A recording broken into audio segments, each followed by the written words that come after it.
My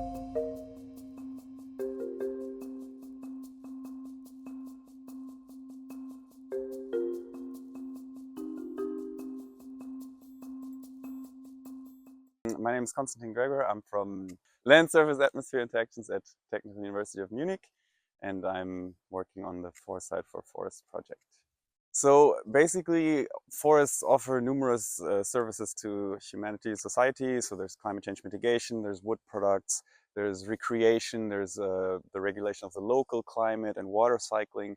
And we're trying to get this integrated view onto forests, not only wood products or not only climate change mitigation, also with the aspects of ongoing climate change. So it's basically like multifunctional forestry under climate change.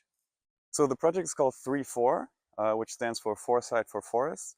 And what we're trying to do is get a forward-looking perspective on forests, combining climate change mitigation, provision of wood products, biodiversity, local climate regulation, all these ecosystem services that forests offer under the uncertainty of climate change. Yeah, we're already seeing that forests are very vulnerable to ongoing climate change, which will only exacerbate in the future. So we've seen impacts by drought, also impacts by bark beetles, rising temperatures, all these things that come with ongoing climate change will affect forests in the future. And that's why they also have to be adapted to future conditions, because the future will not look like what we see now.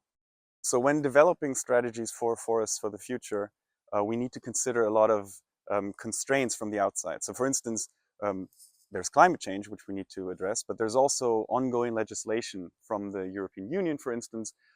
There is new strategies and laws for goals for the carbon uptake of forests. There's goals for how wood is supposed to be used.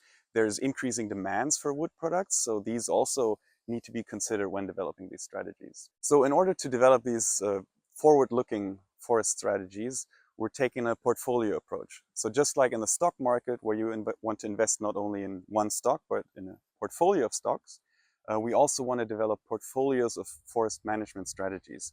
So the benefit of that is that we can diversify our risks and we can deal with future uncertainties.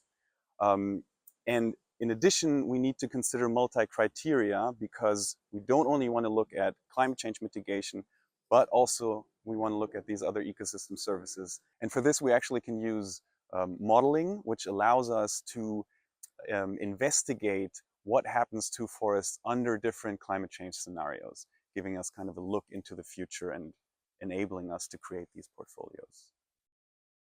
So if you're a forest owner, or you're working in the forest industry, or you're working in politics related to forestry, please reach out to us. Let us know what your ideas are about forests in the future and how our project can help you develop forward-looking strategies for forests.